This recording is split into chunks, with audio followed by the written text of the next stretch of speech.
Could have been better, but we have two sick ones, so we are missing 6. Alright, let's see if we... There we go.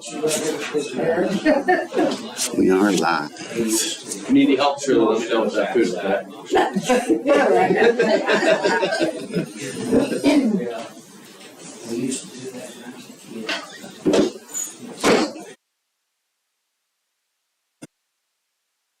How time is up? No kind of the same, I guess. Nobody's been shot yet for the cut deer or Nobody's been shot. no deer. I'm just getting older. I'm not. You're not getting older? Well, you have to. Yeah. Have a vivid imagination. Yeah. Oh, I've got that. For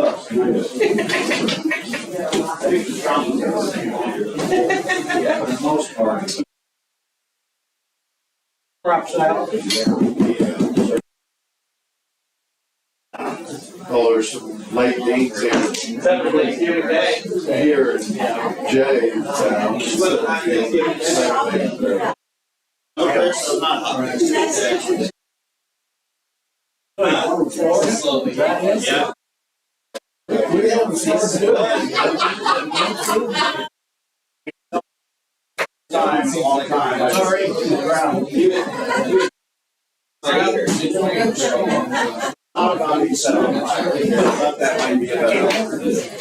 So, it didn't cross my mind.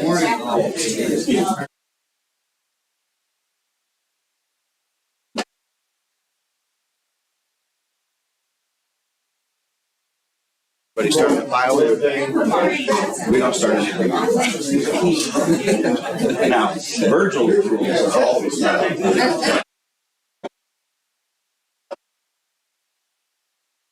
A little bit of control like that. Plus, you know, if you start when you find what's that? The defiant one, are you? That's just our generation. You know, it's just flexibility is all I'm asking for.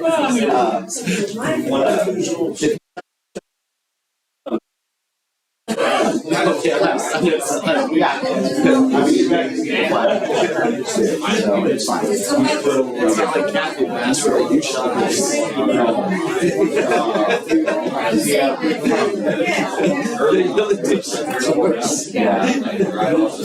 Maybe next time. Maybe next time, right? I mean, there's things you have to be on time for, obviously. Yeah. The things you don't have to be, why beat yourself silly? Why walk down to something that's I understand most of the things you got to be on time for. Like Broadway play, or an opera. Yeah. I understand. Yeah. Right? Or in a wedding or a funeral. Okay. Wedding, I feel like you can definitely be really passionate about. Weddings, I feel like well, Not me. I was at a wedding where the bride was half an hour late to her own, and the groom was sweating bullets. I bet he was. That was Twisting little sticks you made. That was only a couple of months ago. We're singing about the last time.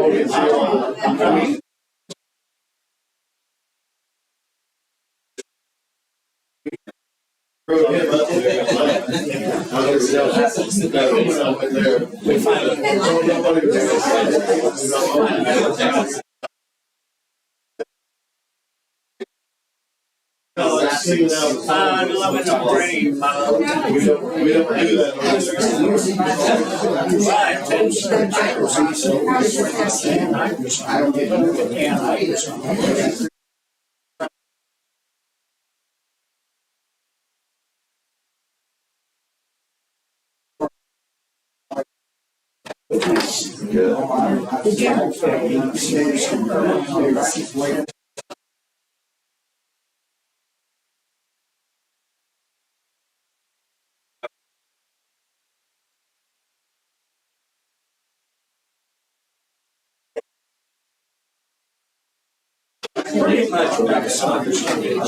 much. We had 2.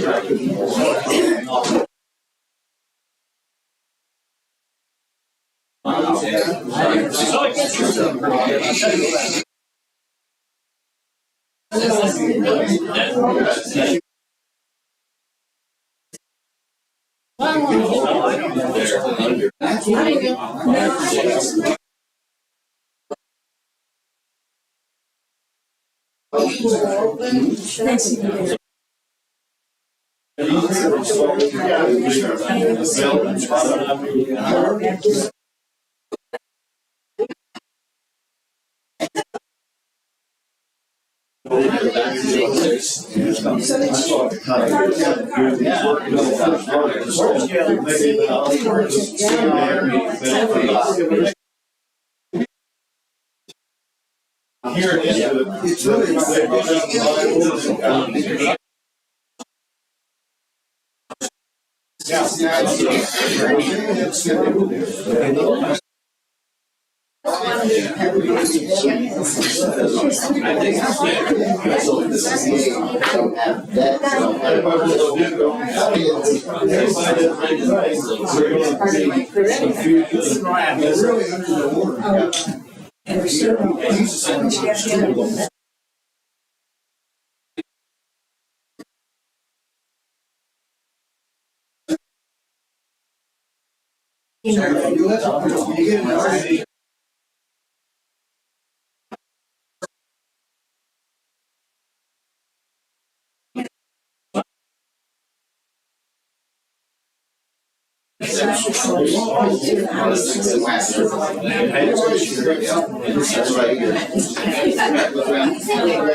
Yeah.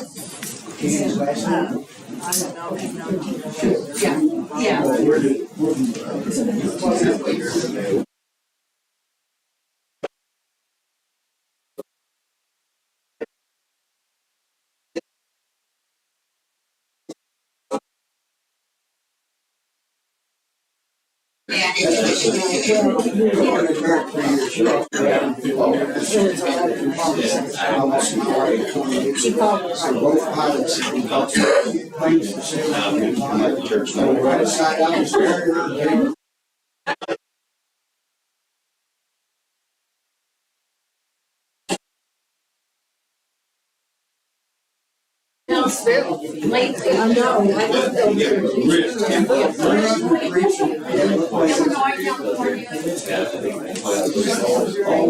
All right. Good morning, everybody. Good morning, good morning, good morning. It's good to see you all. If you have your Bibles, you can turn to 1 John chapter 2. That's where we're at. I'm going to tell you in advance that for 3 days I've been self-medicating against a sore throat. All of my tests came back negative. I don't have strep. I don't have COVID. And all my drainage is clear, but my voice has been kind of in and out. So if I start to screech like a junior higher, that's just the way it is. So. And you survived that. Oh.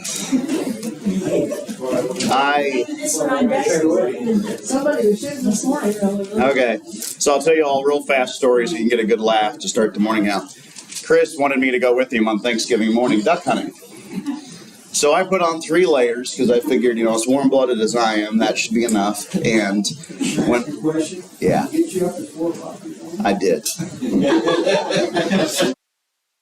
In fact, it was 3:30 in the morning when I got up.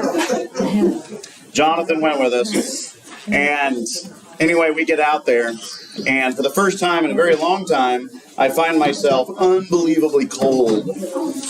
Oh, okay. So we get into this thing called a blind. I'm sure you all are familiar with what blinds are. Well, this blind was open air. I thought we were going into like a building. And the wind was going approximately, 100 mile an hour? I don't know. You're used to Illinois standards. Yes. And anyway, I got some hot hands and I sat in front of the propane heater and I just froze for 4 hours. That's what I did. There was a total of 1 duck who came. And Chris shot it, and that was it. So, Blackmail photo. yes, and then he took a photo and put it on the internet. So, if you see a picture of your preacher scrunched over a propane heater, thinking about setting himself on fire, that was me. You were asleep. Sometimes I was asleep. Yeah, it was terrible. So anyway, there you go. That was my first and only and hopefully ever outage hunting. I appreciate it. You're welcome. I'm glad I could do it for you. And I don't regret going because I like new experiences, but I'm not going again anytime soon. Yeah. I'm good. All right, 1 John chapter 2. We're just going to be looking at verse 16 today. We sort of touched on 16 last week at the end, last 15 minutes or so, but there's so much here. I want to continue talking about it. But just a quick review. Verse 15, John goes from his typical poetic language to being very literal. And it's for the purpose that we'll pay attention to what he has to say here, because he's talking about sin and things that can keep us separated from God potentially for eternity. So John has a wonderful way of writing, because good writers, not that I'm one of them, but good writers know when to switch styles to get the reader's attention. If you preach in a monotone voice or you write in a monotone voice, you lose your reader. So switching it up keeps things interesting. And that's what John does here, under the inspiration of the Holy Spirit, of course. And so he's telling us about sin and the things that can separate us from God. So would somebody read verses 15 and 16, even though we're just going to focus on 16 today? Do not love the world, nor the things in the world. If anyone loves the world, the love of the Father is not in him. For all that is in the world, the lust of the flesh, and the lust of the eyes, and the boastful of pride of life, is not from the Father, but is from the world. Okay. Thank you, Jim. So this lust of the flesh, lust of the eyes, and the boastful pride of life. This is one I want to have a conversation about today. And so on your paper there, under number 2, letter A, we have the lust of the flesh. And this translates to the temptations of our emotions. Jeremiah 17, verse 9 says, "The heart is desperately sick. Who can trust it?" And the purpose of that verse is to tell us that our emotions are not the arbiters of truth. Now, our world right now thinks that if you feel something, that's the way it is. If you have a temptation towards something, then that's right for you. The Bible teaches the exact opposite. It's 180 degrees. Now, sometimes our emotions are right, but that's coincidental. They were not the judge of whether something was right.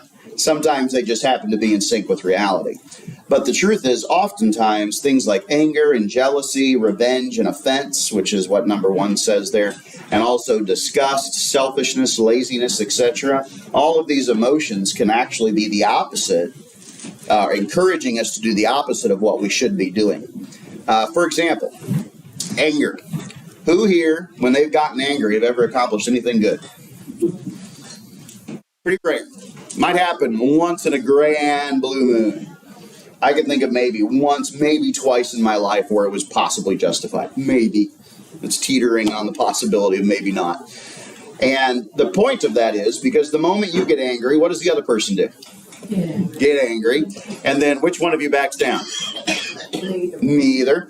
Exactly. And so the Bible teaches instead, you know the phrase, right, from the book of Proverbs, that a harsh word stirs up anger, but a calm word calms a storm, or a patient word calms a storm. And so if somebody else is angry, the Bible teaches us that we should try to ratchet things down, not ratchet things up. Also, I have found, and this is a gift that one of my children has had from birth, that if you're the one person who's calm amidst all the ones who aren't, you tend to win. People tend to follow the guy who isn't a fury, a tornado of fury. You know what I mean? So look at all those words and anything else you can think. I want to open it up to the floor here. What other temptations, or talk about one of these if you want to, can cause us to stumble? If you have an example or anything like this that can contribute to the conversation. I'm open-minded here. I want to learn from you. Anger. Yeah. And revenge. Revenge. Yeah. I feel like I've had that conversation a lot recently. I've had like 3 or 4 people in the last 2 weeks call me about a situation where they were fighting the temptation to seek revenge. Not necessarily like go kill them or something, but to assassinate their character, gossip about them, sabotage something they were doing. And I was really impressed they called me to talk about it, because that's hard to admit, right? Because when you tell somebody else that, you sound kind of crazy, right? That's why you don't want to admit it. But the truth is, getting it out there and then figuring out another way of dealing with it is much healthier for you and them. Yeah. Good point. What else? What other lusts of the flesh, temptations of our emotions, are problems?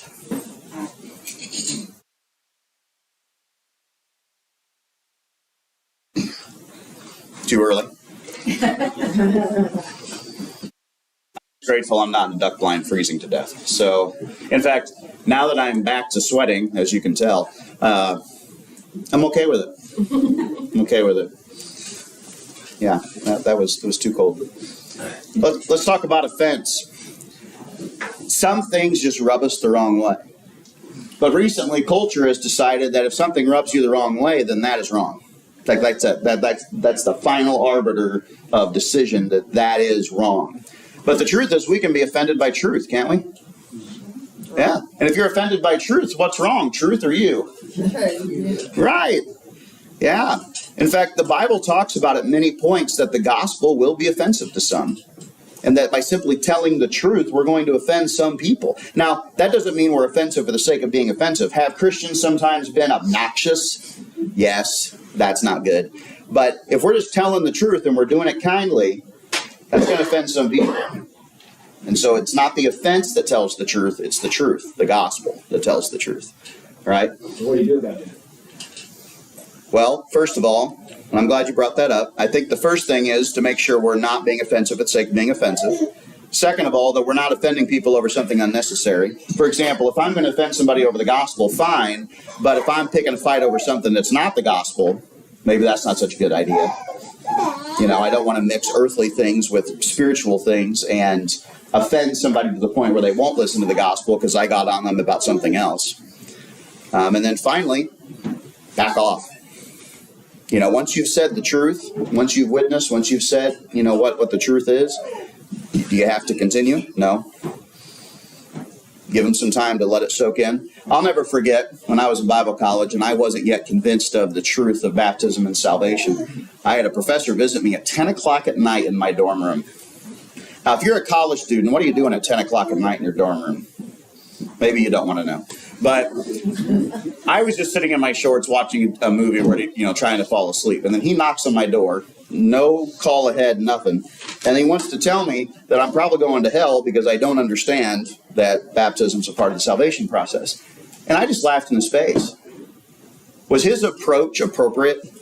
No, it was not. Was he right? Maybe. I think we could argue that. I mean, he wasn't my judge, and and that's up to the mind of God, of course. But he had good intentions with poor execution. You got your attention. Yeah, but the problem is, I rejected his premise based on his approach, and it took me another couple of years to come around. And it was people who were kind to me, who were patient with me, who eventually convinced me. So that's a good question, Jim. I'm glad you brought that up. And that's why we need to talk about these things. There's a way to witness and to convince people the truth that doesn't bring in unnecessary offense. Now, years later, to be fair to this professor, I actually went and apologized to him because then I sort of started acting like a jerk to him in front of class. And I shouldn't have done that. And then I told him he was right when he visited me, but I probably would have appreciated a call in advance. He says, I thought about that afterwards. So we made up later. His name was John Rawls. But all the same, there's a right way and a wrong way to go about everything, isn't there? So, good discussion. The thing about the world right now, the way things are being presented right now, they don't have an idea of what real truth is. The way it's being presented now, there's different kinds of truth. your truth, my truth. So especially the younger ones are getting grown up that there is no one absolute truth. Right. And so that's getting away from the Bible. So everybody's got their own truth. So that doesn't, until they understand that. And just the idea that there's one way to God, which is that one truth we're talking about, right? That one way to God, that's the most offensive thing at all. That's actually what got the Christians in trouble with the Roman Empire. The Roman Empire didn't care that they worshiped Jesus. They cared they only worshiped Jesus. See, they wanted, if you wanted to worship your God and the emperor, they were fine with that. But what they could not tolerate is that you would put a God above the emperor.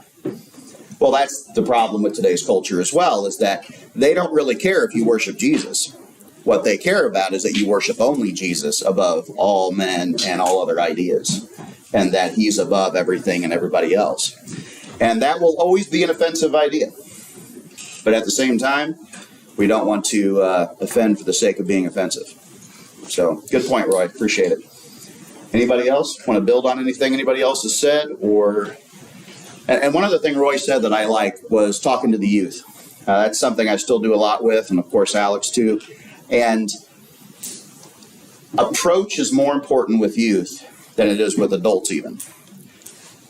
I was 19 when that professor came to my dorm room at 10 o'clock at night and turned me off for 2 years because of his approach. I have found with youth, especially the youth of today, if your one and only approach to youth is harsh, whatever you think, whatever you say, they will reject. You could say 2 + 2 = 4, and they'll be like, I don't like you, it's 5. So be sure that the relationship you have with youth is based on love, and they know it. There may be a time you have to be harsh. There's times Alex and I get on youth, but the difference is we already have a relationship with them when we have to do that. They already know we love them. They already know that we've done things for them and that we're their friends. But sometimes we have to put on a different hat. That's the in-charge hat. We're not going to behave that way. But that's not our first and only interaction with youth. And that makes a huge difference. So that's why Paul says in 1 Corinthians 13, you can do all things, but if you don't do it with love, it's nothing. It means nothing. So never forget that truth is the highest value, but it has to be coupled with love or it's not effective. What is truth? That's the question Pilate asked, isn't it? I think truth really boils down to that one thing, and that is Jesus is the way, the truth, and the life, and no one comes to the Father but through me. That's the one singular truth that pervades all others. That's where it begins. And that's the most offensive truth of all. But it's also the most important one. And it's the one that you will struggle with if you struggle with this idea of exclusivity. If you struggle with the idea there's only one path to God, this is the one truth you're going to wrestle with the most. The good news is, and this is good news, and I've told people this who wrestle with this, you're allowed to wrestle with it. You can ask questions. You can pray and ask God about this. You can research and discover it because you have to convince you. In the end, you can't just take my word for it. You have to be convinced of it. The word Israel, in fact, means to wrestle with God. That's where that word comes from. Remember when Jacob wrestled with God overnight? That's where he got the name Israel. You're allowed to wrestle with God. In fact, you should. That's how you become convinced of his truth. So dig in. Figure it out. Absolutely. Good discussion so far. Love it. Anything else, anybody, before we move on? You all are awake for 9 a.m. I'm impressed. All right. This second list here, disgust, selfishness, laziness. I think this is what we discussed more last week. But the idea that just because we're disgusted by something, or we don't like something, preferences, or we just don't feel like doing it, that doesn't tell us the truth either. You know, that we have to watch our emotions. They are not arbiters of what is right and what is wrong. All right, let's move on to lust of the eyes. This is one that I wanted to really hit on today. These are the temptations of our eyes.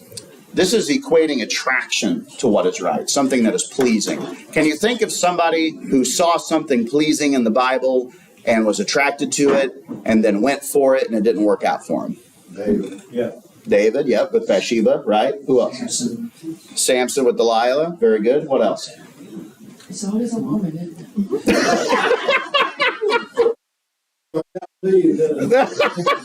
Always a woman. Candy, I will say that's coincidental, but sometimes, yeah, it happens. Next example. Eve was the first one that came to my mind, but I like how we went with David and we went with Samson too. And there's other examples as well. When we're attracted to something, suddenly all of our sin filters, all of our ability to resist can just melt away, and we think we want that, and that's all that matters, right? And this is the temptation of our eyes. We're equating attraction to what is right. Or sometimes we equate power to morality. Many kings and rulers of the past have thought, since God put me in this position, I can do anything I want. Now, is that true? No. Even kings of the past who had absolute earthly authority were still under God's rule. We know in Acts chapter 12, Herod accepted praise from the people, and then he took credit for the good that had happened, and God struck him with worms, and he died a horrible death. Now, he was absolute ruler in his little area. And the people are the ones giving him praise, but because he didn't give praise to God. So that's why I don't get all that worried about earthly rulers. Over time, God takes care of them. So, that's the good news. There's this author from the 18th century. And I know some of you like old literature and some of you don't. I'm an old literature fan. But Alexander Pope, he wrote a lot of things, but he wrote two papers in particular I've always enjoyed. One's called An Essay of Criticism, and the other's called An Essay of Man. Before I bore you and you think, what does this have to do with anything? Look at the quotes that are in these papers. You will recognize at least some of them. And they're still in our vernacular today. We're still saying them hundreds of years later, sometimes word for word. How many of you, when it has come to working on a computer, have told me or somebody else who knows something about computers, I know just enough to be dangerous? Yes. I have heard that 500 trillion times in my career. And where we get that idea is Alexander Pope saying a little learning is a dangerous thing. This is also every freshman in Bible college ever. Sandy just laughed at that. It's true, right? You get somebody who's just brand new and they've got tons and tons and tons of zeal and energy, but no wisdom, and what are they going to probably do? Something stupid, right? So I didn't look at you, Alex, on purpose. That wasn't the point. I thought you were looking at me. Oh. We'll leave that one alone. All right. So a little learning is a dangerous thing. How about the next one? To err is human, to forgive divine. Now, this is one we need to exercise more in our culture, isn't it? Yeah.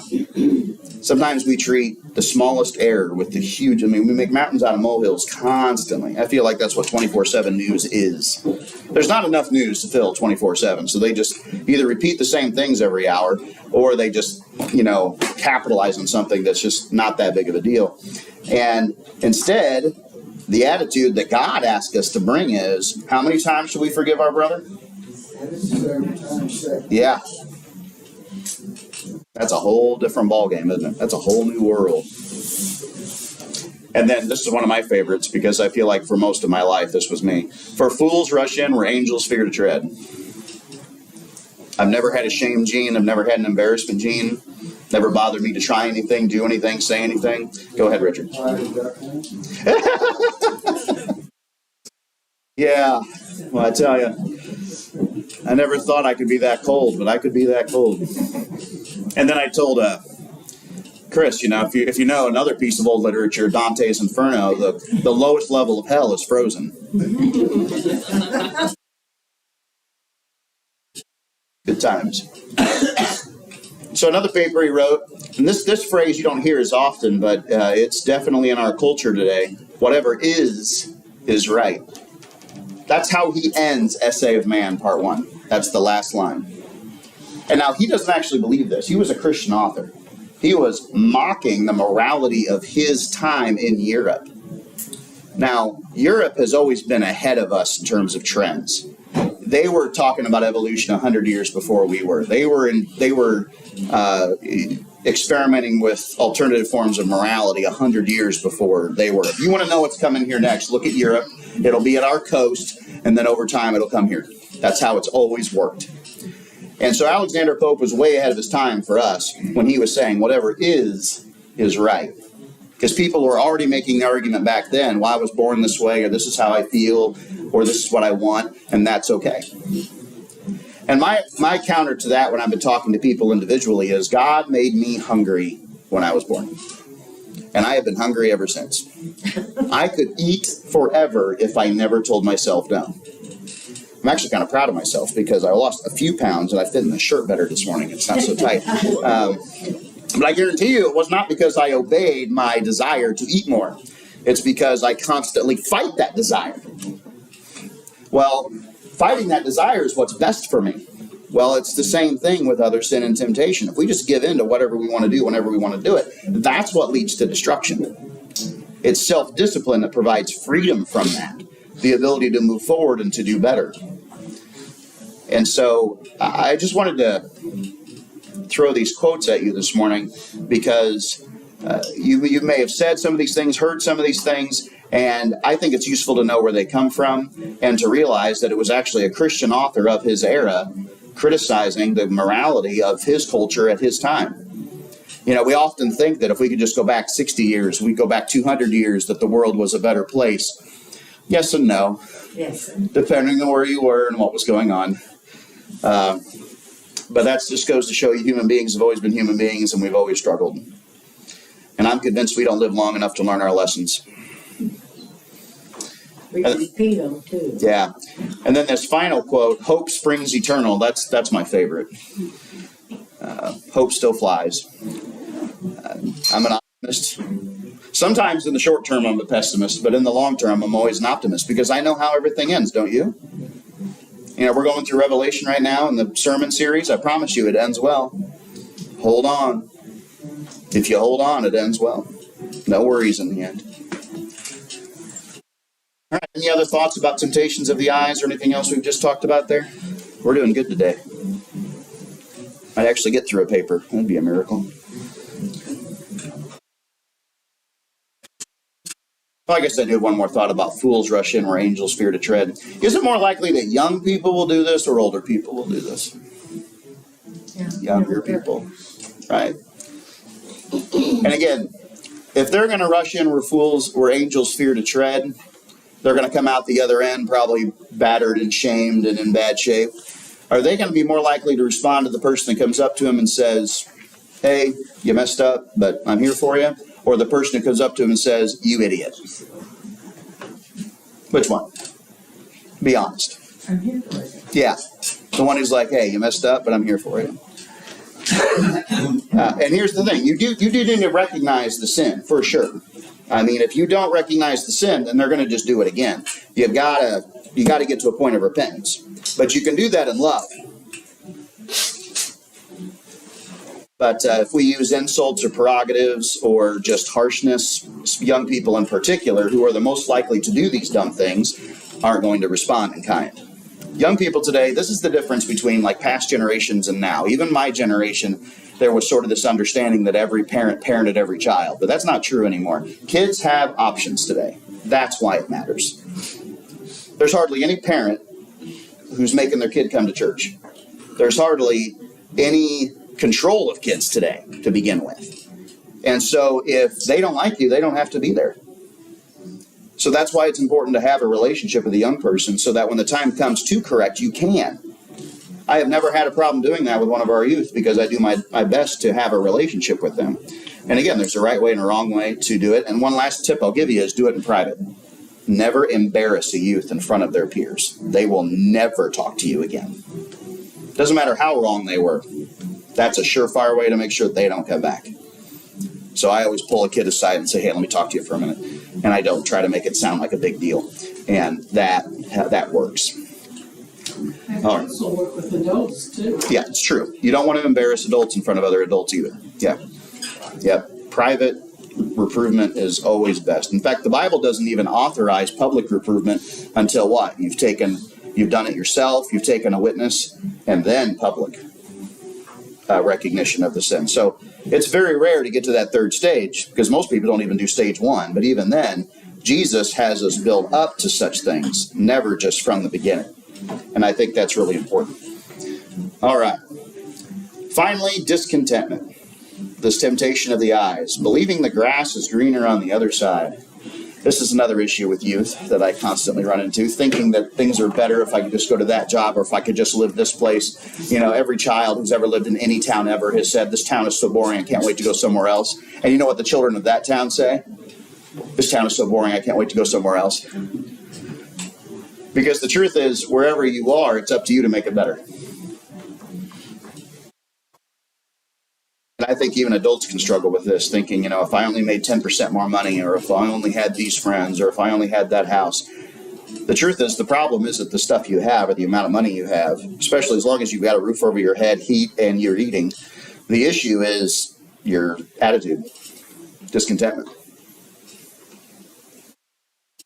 1 Timothy 6:6 is one of my favorite Bible verses. It's short and I have it memorized.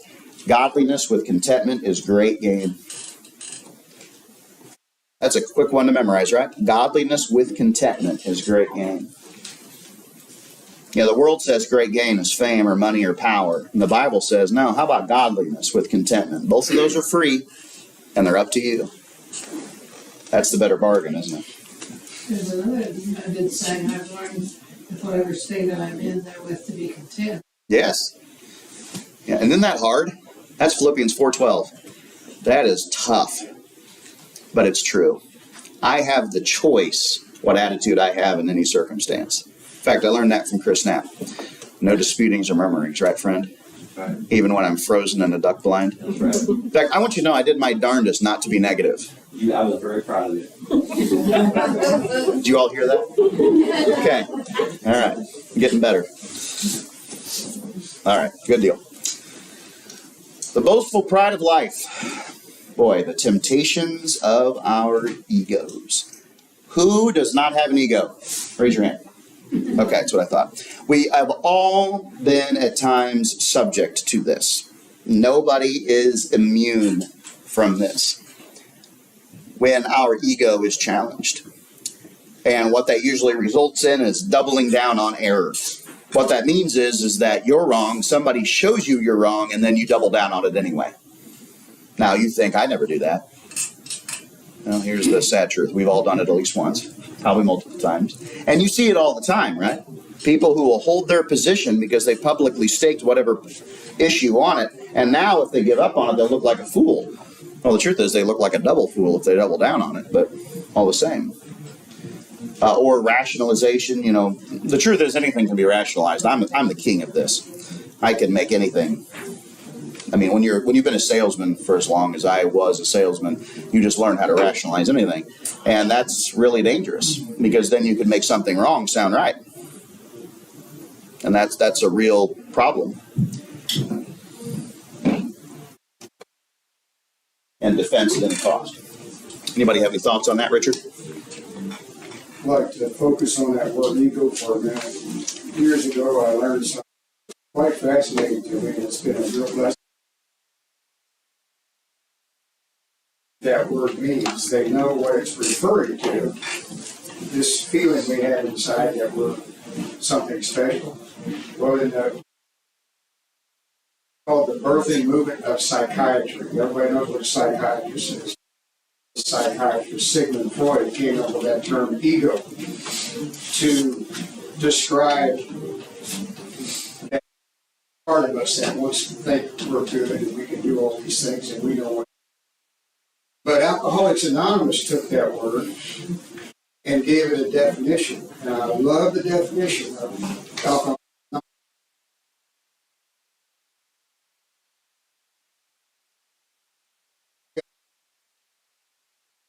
E stands for edging, God, and O stands for out. You are edging God out when you let your ego take over. And I tell you what, that just, for me, really gave me an understanding what we're trying to tell God. We know what's best. We don't need.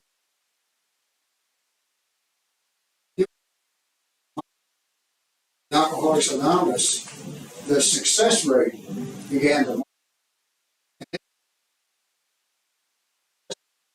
organizations when it comes to, I mean, alcohol is a drug, just like drugs are, as far as delivering people from an addiction. And letting your ego rule your life not good. Yeah. Good. That was great. That's something I think all of us can remember. Edging God out. Edging God out for ego. That's what pride does. I mean, what's the number one thing that got Satan in trouble? Yeah.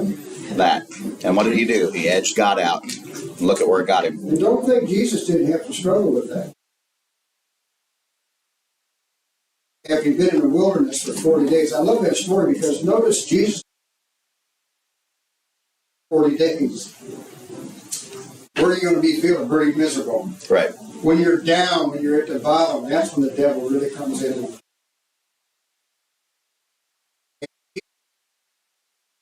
And the devil appealed to his ego all of those steps when he tempted it. Every one was an appeal to his ego. Yep. And if anybody had the right to have an ego, who did? Yeah, exactly. And he chose not to. Goes to show you it never has a place. You could say he's the creator of ego. He's the divine creator. He created that ego thing in you. But he showed us you can overcome it. That's the thing about Jesus, what he taught us.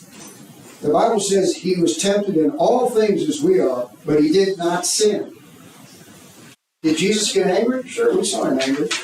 But he didn't sin in his anger. He drove the money changers out and all that. So, all of these things that we're tempted with, Jesus set a model for us. Look at what he did. You get angry? Go see what Jesus did about it. And learn to deal with your anger the same way. I have an anger problem. I'm preaching, I'm sorry. But acknowledging that is so useful. Like, I have noticed that if I'm vocal, public about my weaknesses, Right. then when they come out, I'm already held accountable. Yeah. It's already there, So yeah, good point. Very good. This second one, okay. I heard a phrase a couple weeks ago that I love and I hate. It's one of them kind of truths, because it's a truth. When Christians employ a firing squad, they tend to do it in a circle. And I thought, oh, that hurts, but boy, is that true. Constantly pointing out the errors in others, but not yourself. Who puts a firing squad together in a circle? But even more, who puts a firing squad pointing the gun at themselves? Isn't that what Jesus tells us to do, though? Look at the beam in your own eye instead of the speck in your brother's. And yet, what do we find ourselves constantly doing if we're not super careful? That exact thing. And this is ego, because the ego is telling us, well, I'm not doing that, and they're doing that. Right? That's what that is. And just imagine if everybody minded their own business 99.9% of the time and just focused on making themselves better, we'd be a lot better off. Now, we know there's times and moments in Scripture where we do have to point out error, but it better come from a place of humility and not ego. And it better be done in love. Again, 1 Corinthians 13, anything you do that's not in love, it ain't going to matter. Harshness doesn't get you anywhere when it comes to correction. That's for sure. Again, there are times, very rare times, where maybe that has to happen. I mean, Jesus did turn over the money changers twice in his 3-year ministry. But I always point out to people, 1, that was Jesus, and 2, it was twice in 3 years. If you find yourself blowing your top every 2 weeks, something's wrong. That's not right. Or you're pointing out somebody else's error every week. That's not right. So I want you to think about that firing squad in a circle thing. Boy, that's not good. Shouldn't be a firing squad to begin with, most certainly not in the form of a circle. Claim imperfection, but never admit to any specific wrongdoing. This is one of my favorites, where people say, well, I'm not perfect, but they can't tell you anything they've ever done wrong. Like, that's not a very useful testimony. Like, the best testimonies are the ones where you're honest about some sin you committed, and then how Christ helped you overcome it, and that's why you became a Christian and why you do what you do. That's the best kind of testimony. But I have a very hard time with somebody saying, that they're imperfect, but they can never tell me, let's say I've known them for 10 years, they never told me anything specific they ever done wrong. I'm like, something's not right here. I tell a lot of self-deprecating stories for 2 reasons. 1, it's good for me. I need to be held accountable. Number 2 is that I don't want to be held on a pedestal. I don't want you to look up to me. I want you to work with me. And 3, it makes people more likely to come talk to me when they themselves do something dumb, because we all do occasionally, and if they know their preacher isn't perfect either, they're more likely to talk to him. But if you've ever known somebody who never admitted to doing anything wrong, you're going to be very hesitant to go tell them anything you've done wrong. That's just the truth. You know, there's actually a lot of therapeutic value in confession. And that lets that other person know, okay, so I can get this off my chest and we can get better together. And I think that sometimes there's this, and I think it's largely unintentional. There can just be people or groups of people who say, well, I'm a sinner and I go to church, but they've never, ever confessed to anything, ever, to anybody. And it's like, you're going to be really limited in your evangelical outreach. Go ahead, Richard. Well, you know, I think we all would admit that every one of us has a weakness. And I think I'll be bold enough at almost 75 to say that with my lifetime experience, I've realized that my weaknesses are never going to leave me. Again, going back to Alcoholics Anonymous, and I'm not ex-alcoholic, just so you know. I know a lot of addiction. Josh has too. It just comes with the business. And I've asked myself many times, why do people keep going back to this? Because it's a weakness. To conquer that weakness, you have to understand what your weakness is. Admit it. You have to admit it to yourself. This is so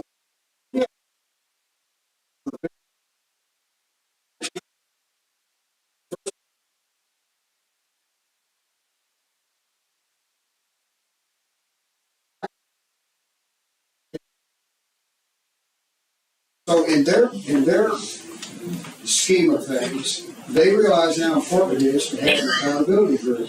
People that can come together on a regular basis.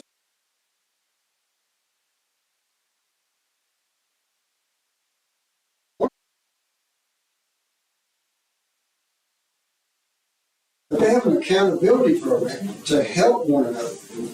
Now I'm going to shock you. We all belong to an accountability group. We all have weaknesses, and we know we need to come together as God's people to support one another.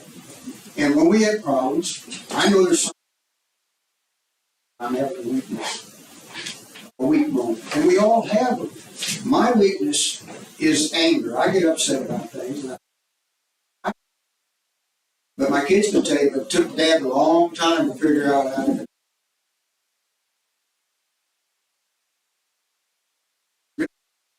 And you can blame your problems on lots of things. PTSD, I can tell you I come back and get down pretty. But after 40-some years of working on it,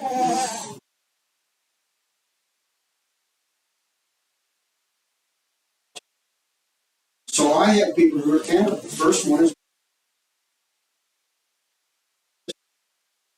they'll help you. All of us in this room, the longer we've been meeting, sharing together, we know each other's history. And we're available to help one another to get through this life until the day we come to the pearly gates. Experience again yesterday afternoon, got a phone call. The hand of a lady who was saying goodbye.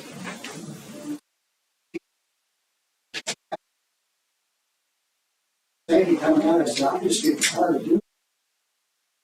This time last year, Josh and I had 13 funerals in a row.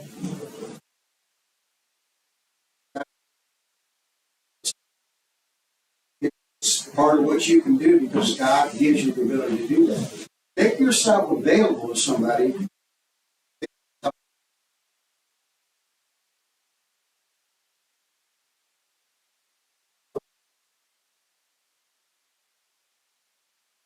That's perfect. You all know that's what happens. I think we can end on that perfect note. Thank you, Richard. That was great. All right. I think we all learned something today. I know I did. Alex, would you close us in prayer? Father, thank you so much for letting us be able to be here and study.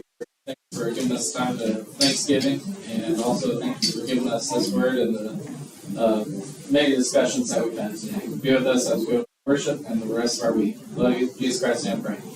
Amen. Amen.